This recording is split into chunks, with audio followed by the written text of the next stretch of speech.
Well, thank you very much. Appreciate your being here. Just a statement before I talk about debates.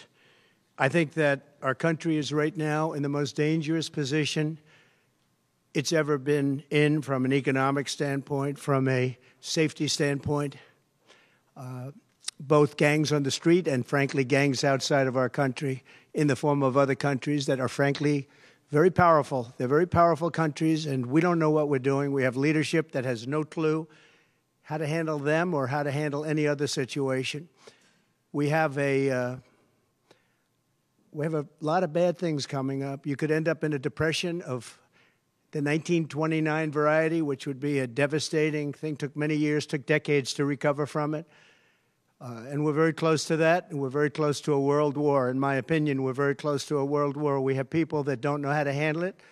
They're not respected. All over the world, they're laughed at. And we can't have that. Most dangerous period of time I've ever seen for our country. With that being said, we have somebody that hasn't received one vote for president, and she's running, and that's fine with me. But we were given Joe Biden, and now we're given somebody else. And I think, frankly, I'd rather be running against somebody else.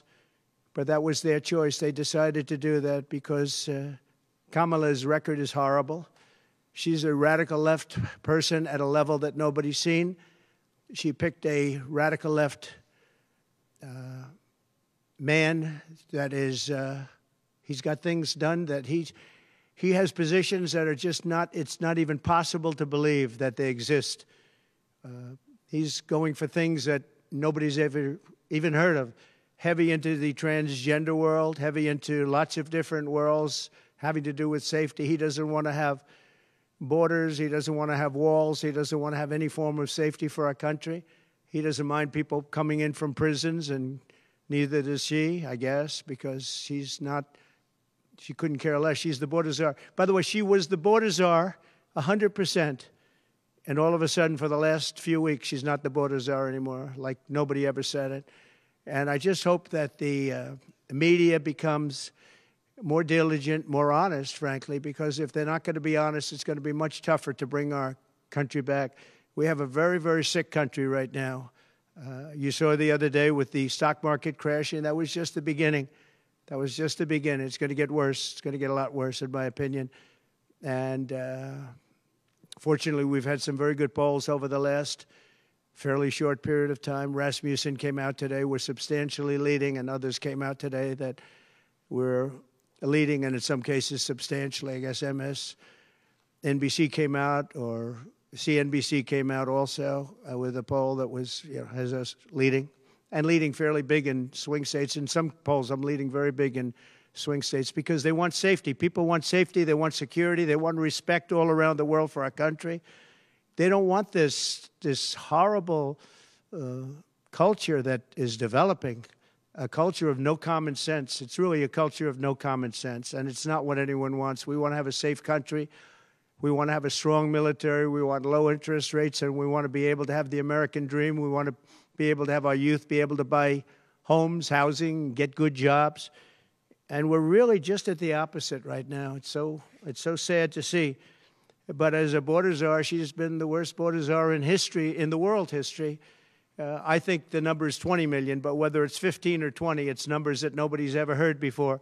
20 million people came over the border during the Biden-Harris administration. 20 million people, and it could be very much higher than that. Nobody really knows what the number is. Nobody knows. Nobody has a clue.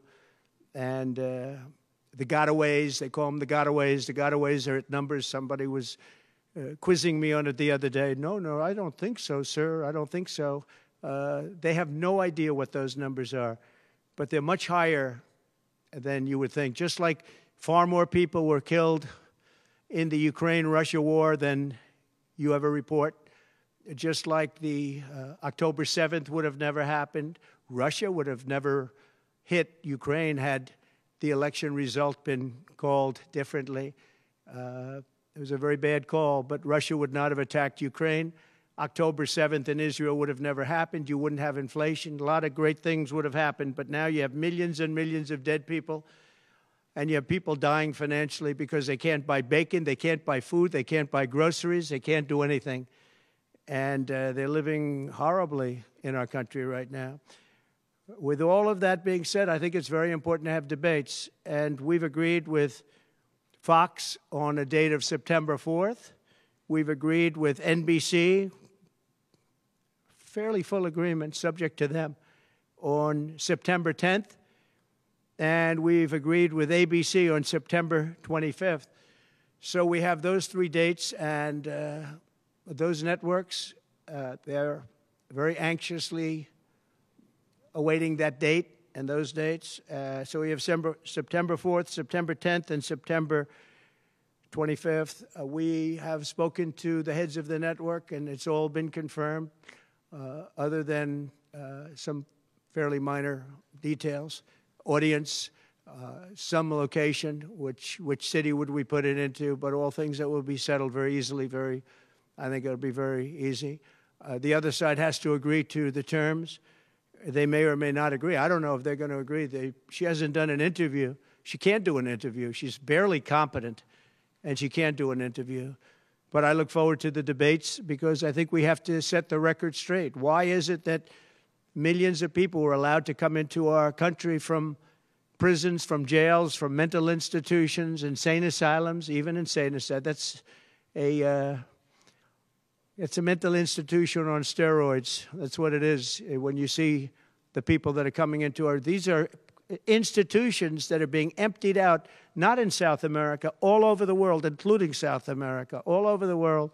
Prisons are being emptied out into our country because we have a president that's the worst president in the history of our country. We have a vice president who is the least admired, least respected, and the worst vice president in the history of our country, the most unpopular vice president. And because of political reasons or because of being politically correct, even though she never received a vote. Don't forget, she was the first one defeated, as I remember it, because I watched it very closely, but she was the first one. She never made it to Iowa, the first state. She never made it to Iowa. She was the first one that was defeated. She was the nastiest to him. She was nasty with calling him a racist and the school bus and all of the different things. She was very nasty to Biden. And shockingly, he appointed her, asked her to serve as vice president. Well, I don't know if he's happy about that decision right now. This was taken away. The presidency was taken away from Joe Biden. And I'm no Biden fan, but I'll tell you what, from a constitutional standpoint, from any standpoint you look at, they took the presidency away. And people were saying he lost after the debate. He couldn't win. Well, I don't know that that's true necessarily. But whether he could win or he couldn't win, he had the right to run. And they took it away. They said they're going to use the 25th Amendment. They're going to hit you hard. Either we can do it the nice. I know exactly, because I know a lot of people on the other side, believe it or not. And they said, we'll do it the nice way or we'll do it the hard way. And he said, all right. So that, I mean, they've really taken, what they've done is pretty incredible. And now I'm running against somebody else, and we're leading. We're leading. So I'm not complaining. I'm saying it's for a country with a constitution that we cherish. We cherish this constitution. To have done it this way is pretty severe, pretty horrible. You would have thought they would have gone out to a vote. They would have had a primary system. They would have done something. But to just take it away from him like he was a child. And he's a very angry man right now, I can tell you that. He's not happy with Obama, and he's not happy with Nancy Pelosi, crazy Nancy. She is crazy, too. She's not happy with any of the people that told him that you've got to leave. He's very unhappy, very angry, and I think he also blames her. He's trying to put up a good face, but it's a very bad thing in terms of a country when you do that. I'm not a fan of his, as you probably have noticed, and he had a rough debate. But that doesn't mean that you just take it away like that. Or you go out to a vote. You do something. He had 14 million votes. She had no votes. She got no votes. And I think she's crashing. I think when people find out, and I think people are starting to find out what a bad job she did, what a bad job she did on the border. She's trying to say she had nothing to do with the border. She had everything. She was appointed to head the border. And then they said, Border Czar, oh, she loved that name. She loved that name. But she never went there. She went to a location once along the border, but that was a location that you would love to go and have dinner with your husband or whoever. That was a location that was not part of the problem. That was not really going to the border. So essentially, she never went to the border. And if you listen to Tom Holman, if you listen to the great border people, Brandon Judd from Border Patrol, if you listen to Paul, I mean, so many different people. I speak to them all the time. And I did when I was president. We had the best border in the history of our country. Now we have the worst border in the history of the world. Millions of people coming in, and our country cannot sustain it. Our country is going down because of this, because of incompetent people. So I just look forward to these debates. I think it's very important that we have them. I hope she agrees to them, September 4th, September 10th, September 25th. And I think they'll be very revealing. I think they'll be very revealing. Do you have any questions, please?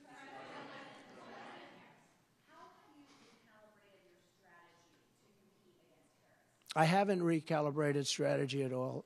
It's the same policies, open borders, weak on crime. I think she's worse than Biden because he got forced into the position. She was there long before. She destroyed San Francisco. She destroyed California as the AG. But as the DA, she destroyed San Francisco. A friend of mine, Bob Tisch, all know the Tisch family. He was in many cities with companies. He said the greatest city in the country is San Francisco. That was about 20 years ago. And he passed away a while ago, and he would be looking down and said, what happened? He thought it was the best city in the country. He had divisions there, lows. And he would be looking down in horror now when he sees she destroyed no cash bail, weak on crime. She's terrible. And yet they weaponized the system against me. They have me. I got so many lawyers. Now they want to delay cases. I won the big case in Florida. I won the big case. Nobody even wrote about it. The big case, the judge was a brilliant judge. And all they do is they play the ref with the judges. But this judge was a fair but brilliant judge. And as you probably heard, the big documents case, I won it. Now, Biden lost it because he didn't have presidential immunity. He didn't have the Presidential Records Act. He lost it. But the special, I call it prosecutor, special counsel, special prosecutor to me, he, appointed by him and appointed by Garland, he said the man's incompetent. He can't stand trial, but he can run for president. But we no longer have to worry about that because we have somebody that, in my opinion, is more incompetent. She couldn't pass her bar exam and lots of other things, and she should not be in a position. Because if she becomes president, our country is going to be a giant fail. It's going to fail. It's going to be a failure the likes of which this world has never seen. Yeah, please. No, how about you?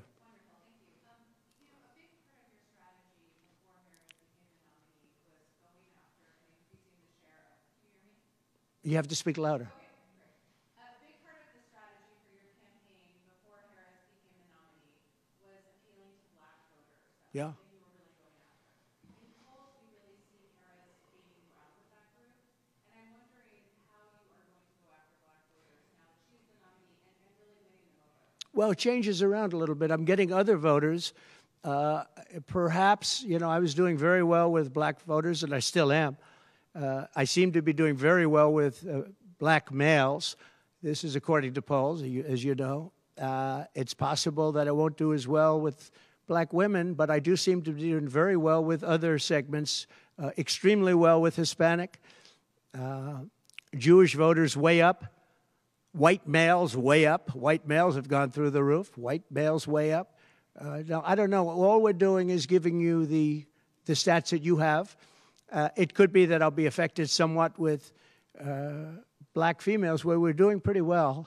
And I think ultimately they'll like me better because I'm going to give them security, safety, and jobs. I'm going to give them a good economy. We have a very bad economy right now. We could literally be on the throes of a depression, not recession, a depression. And they can't have that. They can't have that. So I think I'm going to do well with everybody, especially when the facts are right. Yeah, please, in the back.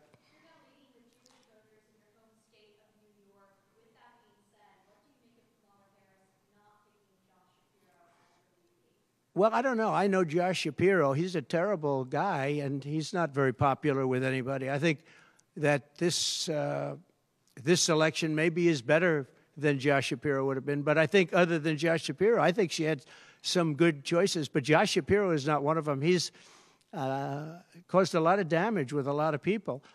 And I don't think he would have been better. I think he would have been maybe the equivalent, maybe not as good. But they had some people that they were looking at that were good, far superior to her. They actually had a story where they had everybody, including, they had like 10 people that she was looking at and her.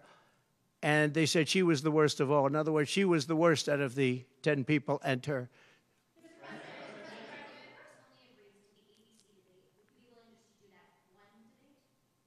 I don't know how that's going to work out. We'd like to do 3 debates.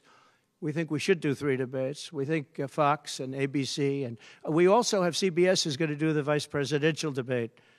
So CBS will do vice presidential. And I have to tell you, J.D. Vance has really stepped up. He's doing a fantastic job.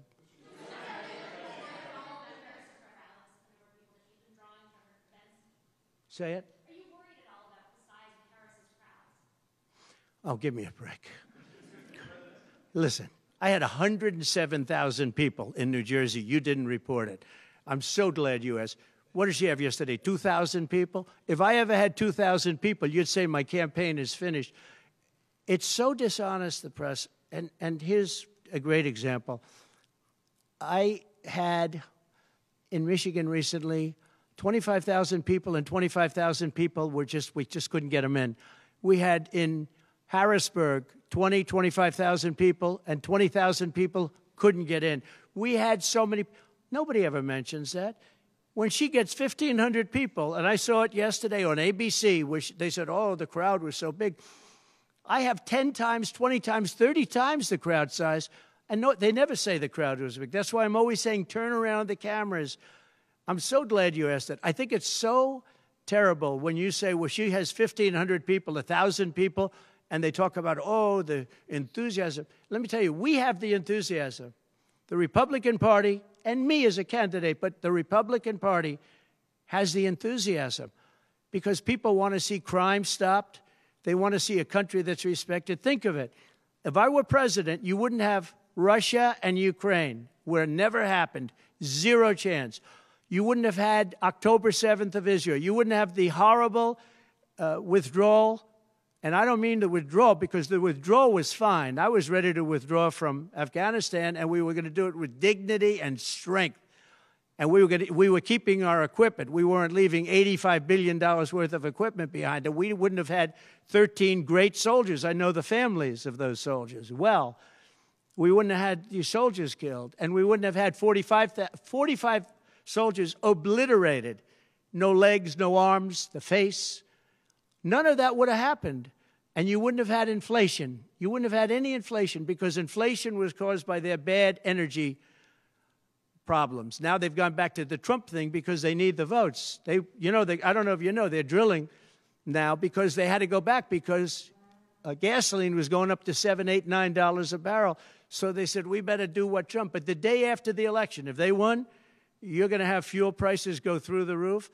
Everybody's going to be forced to buy an electric car, which they're not going to do because they don't want that. It's got a great market. It's got a market. It's really a sub-market. People want gasoline-propelled cars. They want hybrids. They want to have everything, and they want electric.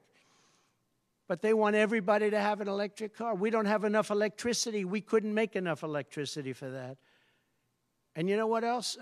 The weight of a car, the weight of a truck. They want all trucks to be electric. Little things that a lot of people don't talk about. The weight of a truck is 2.5 times heavier. You would have to rebuild every bridge in this country if you were going to do this ridiculous policy. So, but on crowd size, in history, for any country, nobody's had crowds like I have, and you know that. And when she gets 1,000 people and everybody starts jumping, you know that if I had 1,000 people would say, that's the end of his campaign. I have hundreds of thousands of people. In South Carolina, I had 88,000 people. In Alabama, I had 68,000 people. Nobody says about crowd size with me. But she has 1,000 people or 1,500 people, and they say, oh, the enthusiasm's back. No, no. The enthusiasm is with me and the Republican Party because they want to stop crime. They want to stop people from pouring into our country from places unknown and from countries unknown, from countries that nobody ever heard of. That's where the enthusiasm is.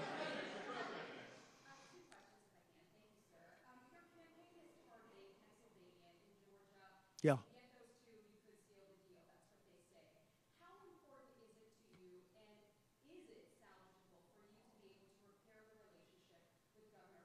I don't know. I don't know if I can or not. I got him elected. Without me, he wouldn't be governor. I got him elected. He was doing terribly. I got him elected. With that being said, I hope we can repair it, but if we don't, the people are still the people, and they're going to vote. We're leading in Georgia by a lot. We're leading in Pennsylvania by a lot. So, but I don't know. Now, in Pennsylvania, I have great relationships. In Georgia, I do too, but unfortunately not with the governor. I've never understood it. When you get somebody elected, they're supposed to like you. He's not exactly... for some reason, and you'll have to ask him about that. Yeah, I'd love to see it get repaired. I think that if we don't win Georgia, Georgia is a big win, is a big state. So I won Alabama by a record. Nobody's ever gotten that many votes. I won South Carolina by a record. You don't win Alabama and South Carolina by records and lose Georgia. It doesn't happen. And the people of Georgia understand that. There was tremendous... anxiety and problems in Georgia. A lot of people say, what happened? And we have to, all we want is honest elections. If we have honest elections in Georgia, and we have honest elections in Pennsylvania, we're going to win them by a lot.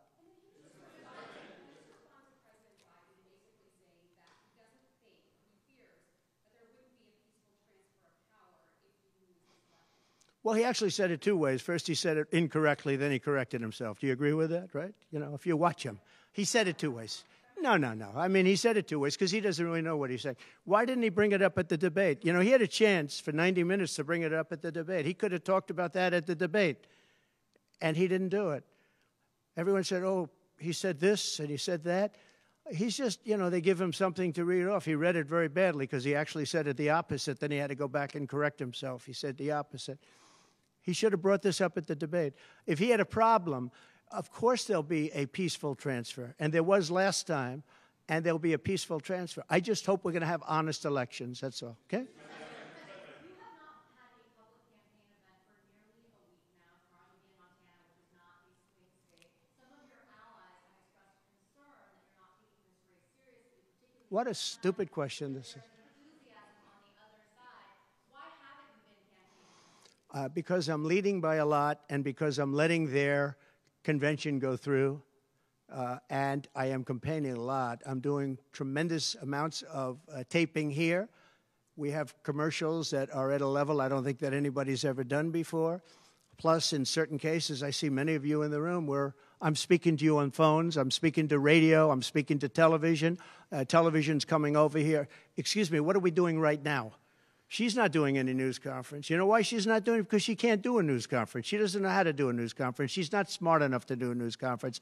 And I'm sorry, we need smart people to lead this country because our country's never been in this danger before, both economically and from an outside perspective. Russia doesn't respect us anymore. China doesn't respect us anymore. North Korea, Kim Jong-un, liked me a lot. He doesn't like this group. We are in great danger. We're in great danger of being in World War III. That could happen. No, after their convention, yeah. And I'm going out, actually, I'm going out to certain places to help certain senators get elected. Not even for me. I'm trying to help when I go out to Wyoming or when I go out to Montana, or I'm going to different places to help people. And I don't have to go there because I'm leading those states, as you know, by 35, 40, 50 points. I'm leading by record numbers. I'm going because I want to help senators and congressmen get elected. Congressmen and women get elected. Yes, please. Yeah, go ahead. The upcoming what? Oh, yeah.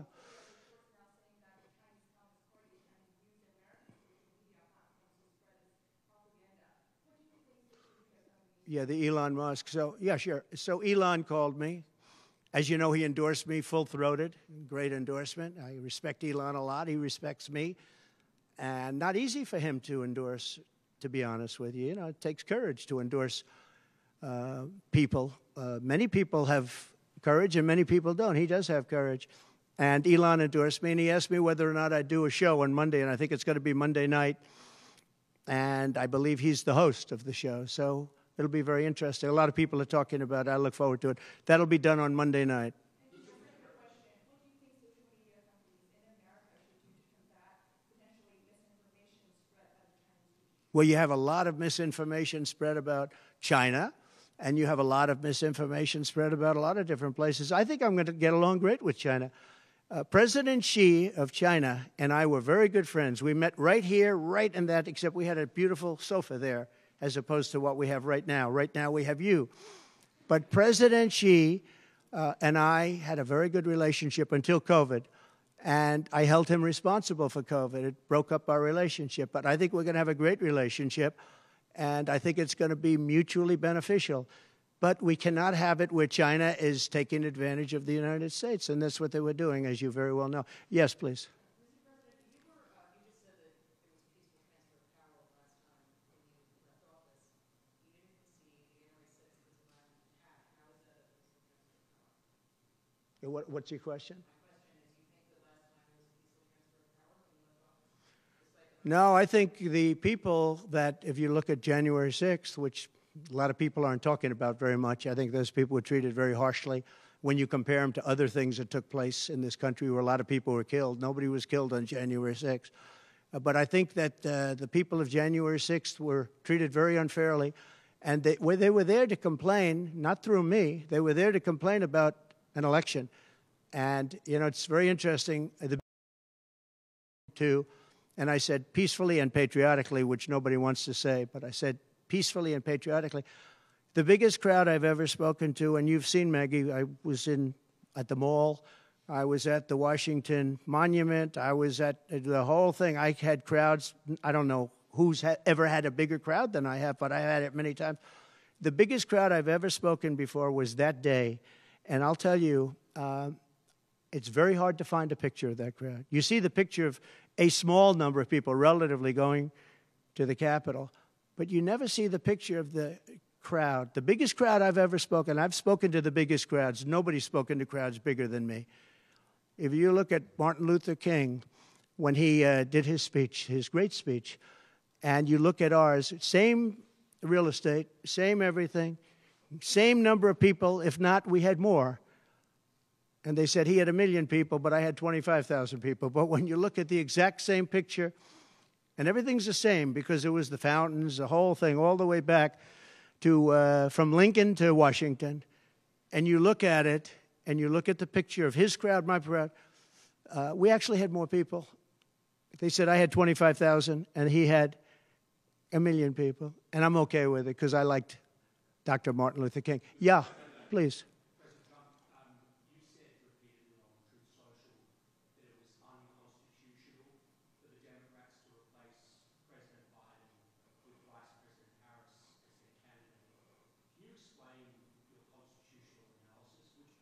Yeah, sure. We have a Constitution. It's a very important document, and we live by it.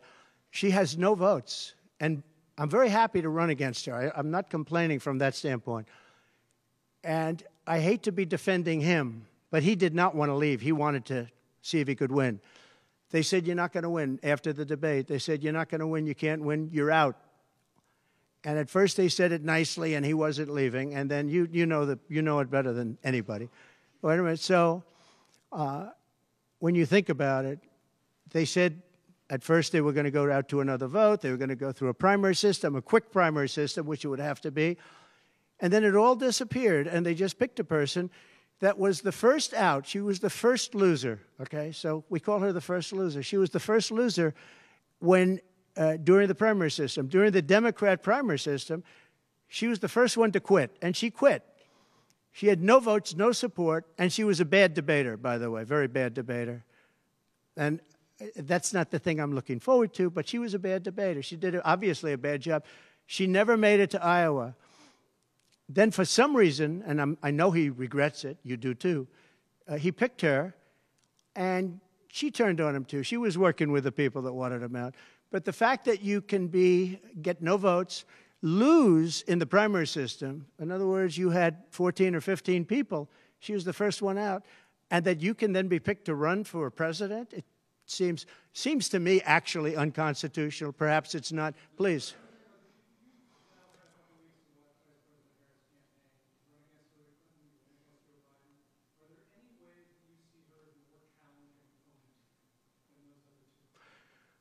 So I've run against Hillary, and I've run against various other people. I would say that in terms of intelligence, Hillary was far superior. I would say that. Hillary was smart. She was her own worst enemy in many ways, but she was smart, very smart. Okay? If you ask me to compare them. Please.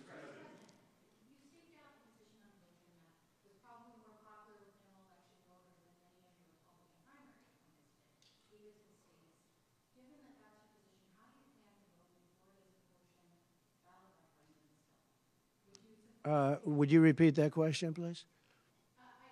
You have to speak up. Yes, sir. It's a hard room because it's very big, if you know. So this is worth $18 million. Oh, I see.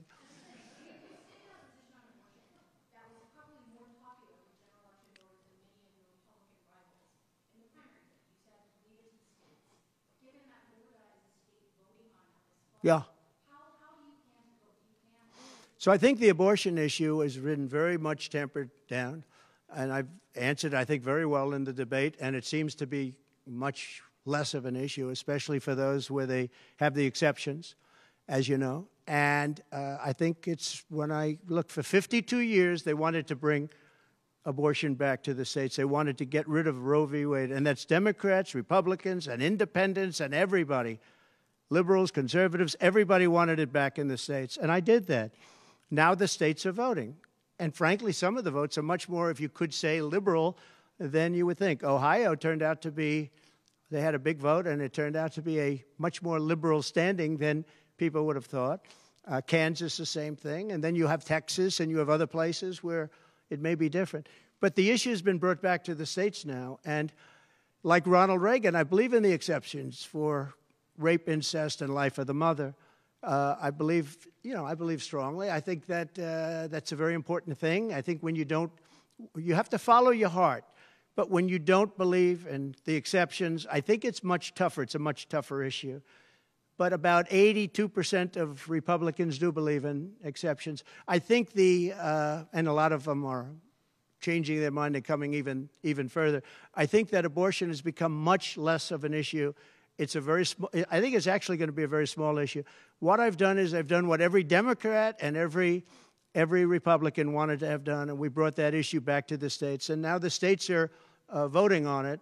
And frankly, some of the votes are a lot different than people would have thought. But it's the vote of the people is taking care of it. And, you know, when you think about the Democrats are really the radical ones on this because they're allowed to do abortion on the 8th and 9th month, and even after birth. If you look at your new governor from Minnesota, he's like the governor previous, the former governor. I don't want to get him mixed up because Glenn is doing a good job, and he's leading our whole campaign in Virginia, Glenn Youngkin.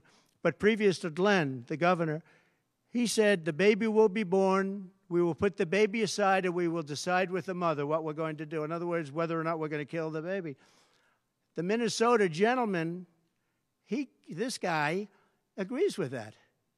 He is the most liberal. Look, between her and him, there's never been anything like this. There's never been a combination. So I'll use the word progressive. You know, they want to go progressive. They don't like the word liberal. I like liberal better. I think it's more appropriate, because nobody knows what progressive means. But they now like to use the word progressive. But there's certainly never been anybody so liberal like these two, or even close. I think the abortion issue has been taken down many notches. I don't think it's a big factor anymore, really. And when people hear what I said in the debate, and I think I said it very well during the debate, we brought it back to the states. Everybody wanted it in the states. And very importantly, and you think about this, assuming you have exceptions. If you don't have exceptions, it's a more difficult thing. At the same time, There are people that strongly feel that way, and you have to follow your heart, and you should follow your heart. But that issue is very much subdued. Yeah, thank you. About who? About the assassination attempt. Yes. Did the fact that somebody used an AR-15 gun at all change your impression of people's access to that weapon? No, I didn't. Look, if you take away guns, she wants to take away everyone's gun. If you take away guns, can't do it because people need the guns for protection. Now, entertainment, they want it, hunting, they want, different things. But they need weapons for protection in this country. People live out in the woods and they're not going to have a gun. If you look at some countries, I don't want to get them in trouble, but some countries have actually gone the opposite way. They had very strong gun laws, and now they have gone the opposite way, where they allowed people to have guns, where in one case they encouraged people to go out and get guns, and crime is down 29%. And remember this, what is the toughest gun law in the United States? Chicago. On July 4th, 117 people were shot and 17 died. The toughest gun laws in the United States are in the city of Chicago. You know that. They had 117 people shot. Afghanistan does not have that. Afghanistan, by the way, was the lowest point in the history of our country, in my opinion. That was the worst embarrassment to the history of this country, and I say Putin would not have gone into Ukraine if that didn't happen. When he saw the incompetence of Milley and all these guys that are incompetent, when he saw that happen, when they took out the soldiers first, they took out the soldiers first. If you go back and check your records, for 18 months, I had a talk with Abdul. Abdul was the leader of the Taliban, still is. But I had a strong talk with him. For 18 months, not one American soldier was shot at or killed, but not even shot at. 18 months, and then we had the disaster of the lift, where people were falling off airplanes from 3 times the height of the World Trade Center. I mean, terrible. But now our country has to be respected again. Please. Go ahead, please. There was some reporting, I believe, in the New York Times that Kamala Harris said she might be open to the idea of a weapons embargo against Israel. I wonder if you could comment on that. What that means, if it might be. I'd be against that. That Kamala is in favor of not giving Israel weapons? Yeah. That's what I hear.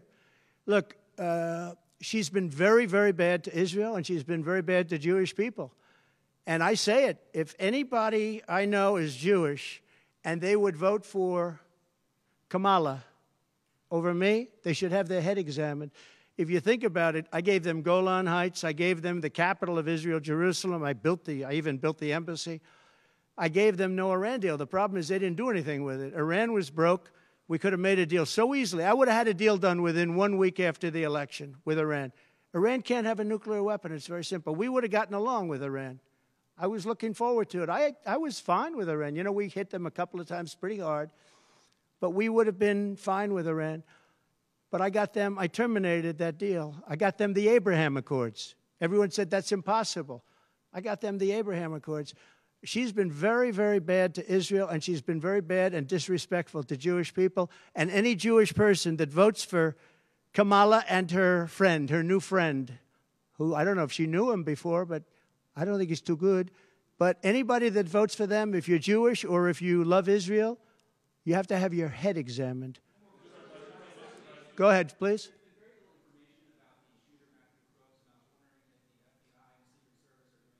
They have. The FBI came to see me about the shooter. I think they've done a very good job. And I think they did a very good job with respect to this other lunatic that they have in custody. Please.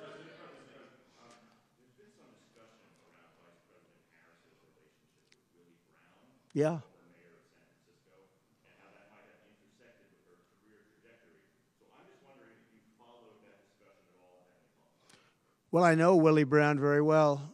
In fact, I went down in a helicopter with him. We thought maybe this is the end. We were in a helicopter going to a certain location together, and there was an emergency landing. This was not a pleasant landing, and Willie was he was a little concerned. So I know him pretty well. I mean, I haven't seen him in years. But he told me terrible things about her. but this is what you're telling me anyway, I guess. But he had a big part in what happened with Kamala. But I don't know, maybe he's changed his tune, but he was not a fan of hers very much at that point. Do you believe Vice President Harris would certify your election victory if you win? Yeah, I do. Go ahead. How are you planning to vote on Florida's abortion referendum? On what? How are you planning to vote on Florida's abortion referendum this November? Well, I'm going to announce that. I'm going to actually have a press conference on that at some point in the near future, so I don't want to tell you now. But Florida does have a vote coming up on that, and I think probably the vote will go in a little more liberal way than people thought. But I'll be announcing that at the appropriate time. Please. Your tax cuts from your administration will be coming up, fairly soon and potentially expiring. And I wanted to ask you specifically about the tax code favoring parents versus people who don't have children. There are a number of tax breaks. Yeah. Oh, we gave tremendous for child care and all of that. No, our tax cuts, which are the biggest in history, our tax cuts are coming due, as you know, very soon. And if the Democrats don't renew them or make it impossible to renew because it's pretty close in terms of vote, if they don't renew them, it's the equivalent of having a 4 times tax increase from what you have right now, and it'll destroy the economy. I think they're under tremendous pressure to do it. I've never seen, all my life I grow up and I watch politics, and I used to be on the other side of politics, then I run for office. But in all the years of studying politics, I've never seen people get elected by saying, we're going to give you a tax increase. These guys get up, think of it. We're going to give you no security. We're going to give you a weak military. We're going to give you no walls, no borders, no anything. All these things they're doing. I mean, the transgender became such a big thing. But they do all of these things, but they always say, we're going to give you a tax increase. I never heard anybody campaign on a tax increase. A politician has always said, I will cut taxes. I'll give you one example, Social Security. They're going to destroy Social Security. I am going to leave Social Security. I'm not raising the years. I'm not raising the age. I will be saving Social Security, and I'm going to work it out that there's no tax on Social Security for seniors. I'm also doing no tax on tips, no tax on tips. So waiters, waitresses, caddies, people that drive cars, people that get tips who have been harassed by this government, we're going to have no tax on tips. That's a big thing.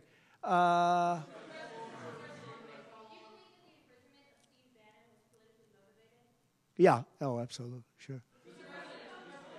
Because other people have done far bigger things than Steve Bannon. Sure, it's politically motivated. I think it's a horrible thing they did. Look, they've weaponized government against me. Look at the Florida case. It was a totally weaponized case. All of these cases, by the way, the New York cases are totally controlled out of the Department of Justice. They sent their top person to the various places. They went to the AG's office, got that one going. Then he went to the DA's office, got that one going, ran through it. No, this is all politics, and it's a disgrace. Never happened in this country. It's very common that it happens, but not in our country. It happens in banana republics and third world countries, and that's what we're becoming. We have no borders. We have bad voting regulations. Anytime you have mail-in ballots, you're going to have problems. France learned that lesson. France had all mail-in voting, and they went back to paper ballots, voter identification, voter ID. They went back to a normal system, one-day voting. They don't want to be around, voting for 64 days. And look, the election, I keep talking about November 5th, but the election really starts on September 6th. That's when it starts because it's early voting. We should have one-day voting. We should have paper ballots. We should have voter ID, and we should have proof of citizenship. Please. No, the gentleman in back. For who? You're going to have to talk louder, sir. Do you support continuation of tax credits for EVs? And secondly, what sort of political or policy advice does Elon Musk give you? Elon is a very different kind of a guy. He's a very big believer in the country, but he's very worried about the country. He's very worried about the country. And I don't know if it's good for him politically to have supported me, although I think we have a vast majority of this country does support me. But Elon, more than almost anybody I know, I mean, he loves this country. He loves the concept of the country. But like me, he says this country is in big trouble. It's in tremendous danger. Okay, please. Polls suggest overwhelmingly that Americans trust you more than Kamala Harris to fix the U.S. economy. I like this guy. I like him. What message do you have to Americans, sir, who are struggling to pay for everyday Yeah. groceries, rent? The polls have suggested. There are some polls that say we're going to win in a landslide. People are voting with their stomachs, meaning they're going to the grocery store. They're paying 50, 60, 70% more for food than they did just a couple of years ago. Look at what's happened to energy. Look at what's happened not only to their cars, where gasoline's gone from $1.87, $1.87, and we had moments when it was below that, but it's gone from $1.87 to $5, $6, and $7. And they take the strategic national reserves and they take it out, even though it's peanuts compared, it doesn't last long. But they're virtually empty now. We've never had it this low. And he's using that to keep the gasoline prices as low as possible. He's sucked all of the oil out, essentially the gasoline, to keep the price down a little bit, and it's had very little impact. But you know what? We have no strategic national reserves now. He's emptied it. It's almost empty. It's never been this low. And I had it at a good level, and I would have had it more if the Democrats would have approved the deal. You know, I had a deal to buy it at $22 a barrel, and now it's going to be close to 100 pretty soon, my opinion. And the Democrats didn't want to do that, but we bought a lot anyway. And we had it pretty good. And what they've done to the national reserves, the strategic national reserves, is, as you know very well, because you cover it, but what they've done is incredible. They've just, for the sake of getting some votes, for the sake of having gasoline, you know, that's meant for wars. It's meant for, like, tragedy. It's not meant to keep a gasoline price down so that somebody can vote for Biden, or in this case, Kamala, who, by the way, is worse than Biden. And she's actually not as smart, okay? She's actually not as smart. That's hard to believe, isn't it? Yeah, please. Okay. There are other things the federal government could do, not just a ban. Would you direct your FDA, for example, to revoke access to mifepristone? That's one of the things. Sure, you could do things that would supplement, absolutely. And those things are pretty open and humane. But you have to be able to have a vote, and all I want to do is give everybody a vote. And the votes are taking place right now as we speak.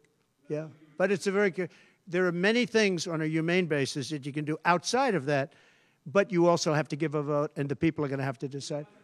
Okay, yes, please. You. On what? No, I think she's actually not as smart as he is. I don't think he's very smart either, by the way. I'm not a big fan of his brain. But I think that she's actually not as smart as he is. So what do you attribute her rising in the polls as becoming a more competitive race since she's taken over? Well, she's a woman.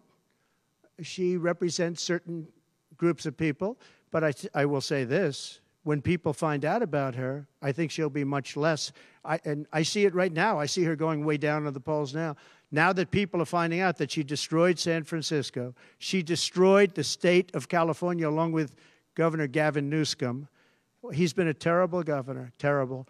But they did it together. And she was early. I mean, she was the first of the prosecutors, really. You know, now you see Philadelphia, you see Los Angeles, you see New York, you see various people that are very bad. But she was the first of the bad prosecutors. She was early. Who?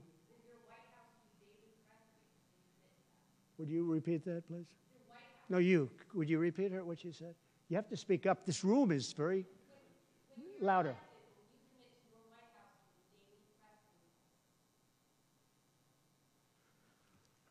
Do you hear her? A daily press briefing? Why would I do that?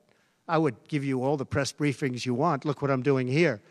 But why would I do a daily press? You'd get tired of me very fast. No, but I will give you total access, and you'll have a lot of press briefings, and you'll have from me. Now, are you talking about from me or from a press secretary? Well, yeah, probably they'll do something. If it's not daily, it's going to be a lot. You'll have more than you want. Yeah, please. President Biden vowed not to pardon his son Hunter, who is now a convicted felon and faces more felony charges in his upcoming trial for alleged tax evasion. Would you consider granting clemency or a pardon? I don't think it's appropriate for me to talk about it. I think it's a tragic story. You want to know the truth. And I felt that with Hillary Clinton, too. You know, with Hillary Clinton, I could have done things to her that would have made your head spin. I thought it was a very bad thing. Take the wife of a president of the United States and put her in jail. And then I see the way they treat me. That's the way it goes. But I was very protective of her. Nobody would understand that, but I was. I think my people understand it. They used to say, lock her up, and I'd say, just relax, please. We won the election. I think it would be I think it would have been horrible for our country and we had her between the hammering of all of the files. And don't forget, she got a subpoena from the United States Congress. And then, after getting the subpoena, she destroyed everything that she was supposed to get. I thought it was so bad to take her and put her in jail, the wife of a president of the United States, and then when it's my turn, nobody thinks that way. I thought it was a very terrible thing. And she did a lot of very bad things. I'll tell you what, she was pretty evil. But in terms of the country and in terms of unifying the country, bringing it back, to have taken her and to have put her in jail, and I think you know the things as well as I do. There were some pretty bad acts that she did. I think it would have been very bad for our country. And a lot of my people, a lot of the MAGA, as they call them, but the base. And I think the base is 75% of the country, far beyond the Republican Party, because we're a party of common sense, and I'm a person of common sense. I want to have low taxes. I want to have strong borders. I want to have a strong military so that China and Russia, look, they've allowed China and Russia to do the impossible combined. They're natural enemies. They always have been, because China needs more land and Russia has it. They've always been natural enemies, and because of Obama, it started with him, and then Biden, because he didn't know what the hell he was doing, they've now become one force. And then now they're adding Iran to it, and they're adding North Korea to it. Pretty powerful force. This is something that is unthinkable that they allowed to happen.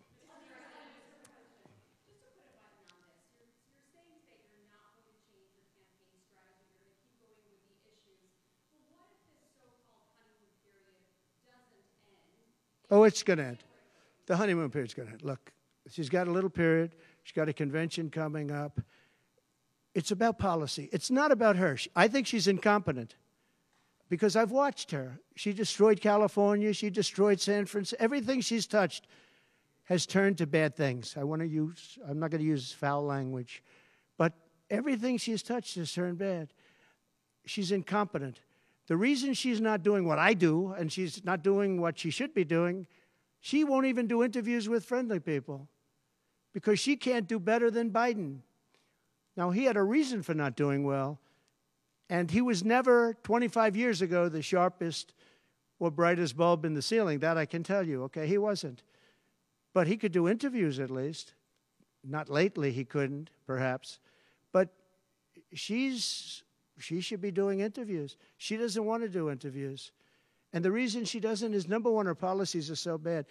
Just to answer your question, I think that it's not going to change because it's really ultimately not about her as much as about her policies. She wants open borders. She wants to defund the police. She wants to defund the police. She wants to take away your guns. Anybody that thinks they're not going to come after your guns, you know, when I was president, I totally protected the guns. And I think it's very important.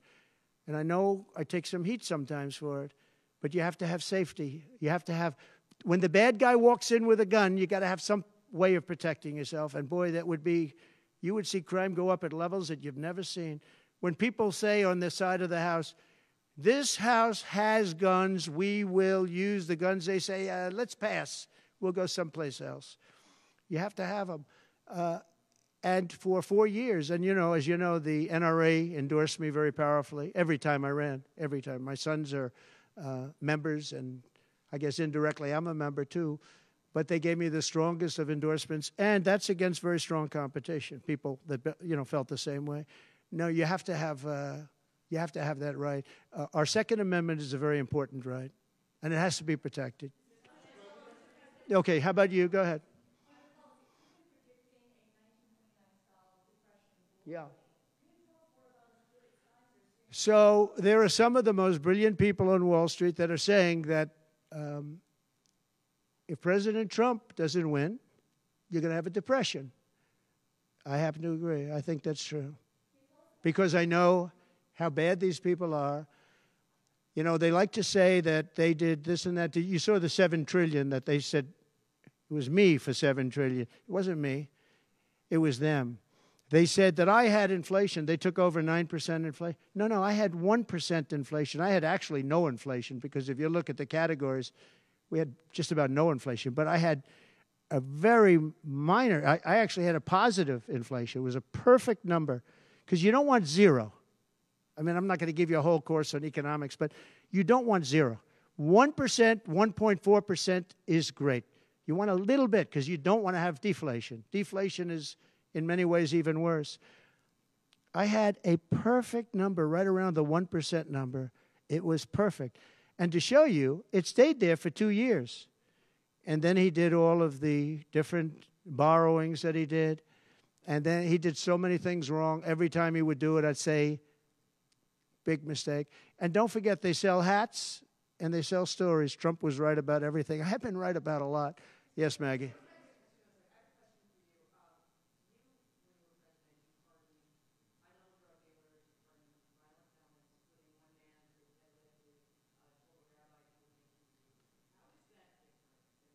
Well, we had a commission like other people do, and it's always complicated and it's always controversial.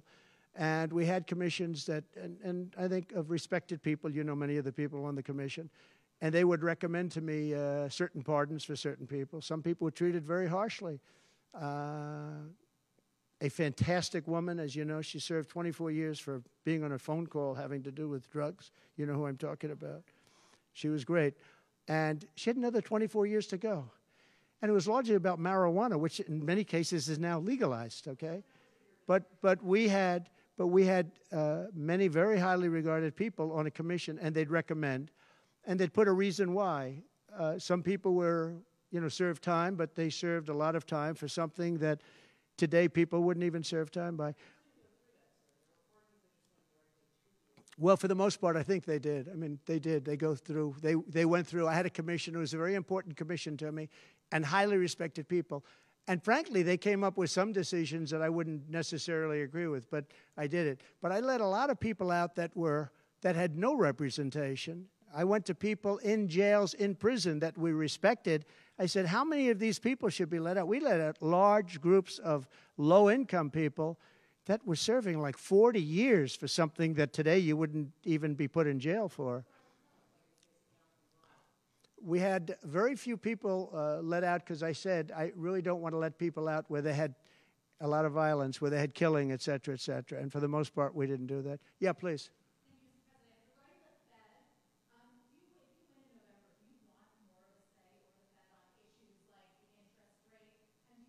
On defense? Or the Federal Reserve. And do you think Federal Reserve. Right. Well, look, the Federal Reserve is a very interesting thing, and it's sort of gotten it wrong a lot. And he's tending to be a little bit late on things. He gets a little bit too early and a little bit too late. And, that's very largely it's a gut feeling. I believe it's really a gut feeling. And I used to have it out with him. I had it out with him a couple of times very strongly. I fought him very hard. And, we get along fine. We get along fine. But I feel a president should have at least say in there. Yeah, I feel that strongly. I think that in my case, I made a lot of money. I was very successful. And I think I have a better instinct than, in many cases, people that would be on the Federal Reserve or the chairman. Yeah. Yeah. Harris supports rescheduling marijuana and also says that no one should go to prison for marijuana offense. Do you agree with those positions? Well, as we legalize it, I start to agree a lot more because, it's being illegalized all over the country. Florida has something coming up. I'll be making a statement about that fairly soon. But as we legalize it throughout the country, whether that's a good thing or a bad thing, it's awfully hard to have people all over the jails that are in jail right now for something that's legal.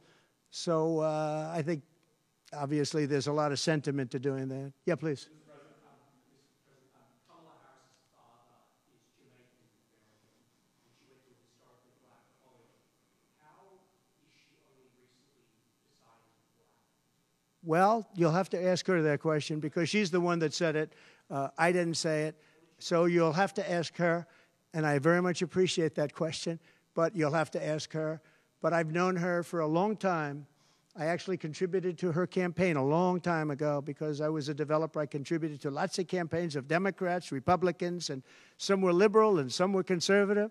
But you'll have to ask her about that. But to me, it doesn't matter.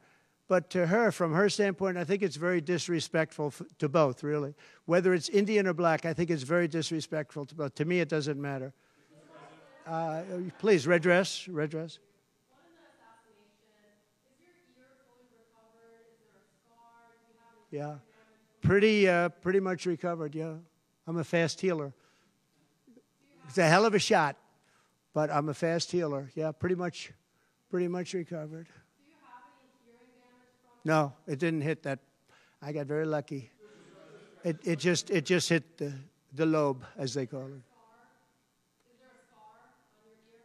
Yeah, a little bit, not much. On top, a little bit. An immigration question. We've been running on the idea of mass deportation. You say the biggest in American history is basically what Yeah. When Senator Vance has been asked about that, he sort of suggested that really you only need to go after people who've been convicted of crime. Well, we're starting that, yeah. What are we really talking about here? How will you pay for it? We are going to start the largest mass deportation in the history of our country because we have no choice. It's not sustainable. And we are going to start with violent criminals, and we're going to start then with criminals. And our local police is going to work with us because they know everything about the people. They know their names. They know everything about them. They know their middle name. They know their numbers. And as you know, the other side is trying. You know, look, for years I wondered, why are they allowing these people to come in at levels like this? It was incredible. And I said two reasons. They're either really stupid, and I don't believe they're stupid, because anybody that can cheat on elections like they cheat is not stupid. Or, in the alternative, they have bad motives or they hate our country. And I used to think they hate our country. But lately I've seen where they're trying to sign these people up to vote. And they have to stop. They cannot let illegal immigrants vote in this upcoming election. All right, one more question. Go ahead, one more. Make it a good one, please. Okay, regarding Social Security taxes for seniors. Right. We talked about a lot. Experts say that the policy could increase the deficit by $1.6 trillion. So how would it work in your view? We have so many ways of making money in this country. We're not going to affect our Social Security. We're not changing it. And I proved that over 4 years.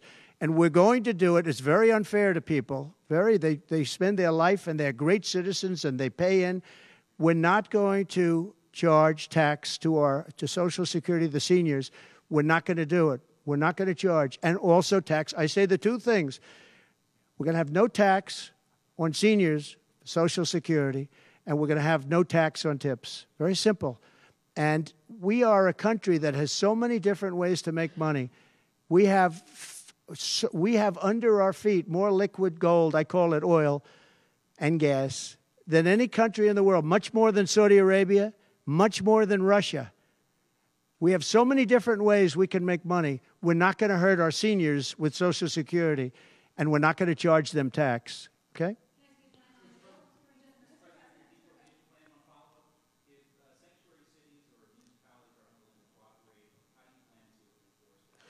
We should not have sanctuary cities. Sanctuary cities is a way of protecting criminals, and we should not have sanctuary cities.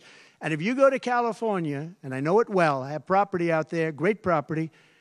If you go to California and you ask the people of California, do they like the idea of sanctuary cities? They don't like it. They're tired of it. They're tired of crime.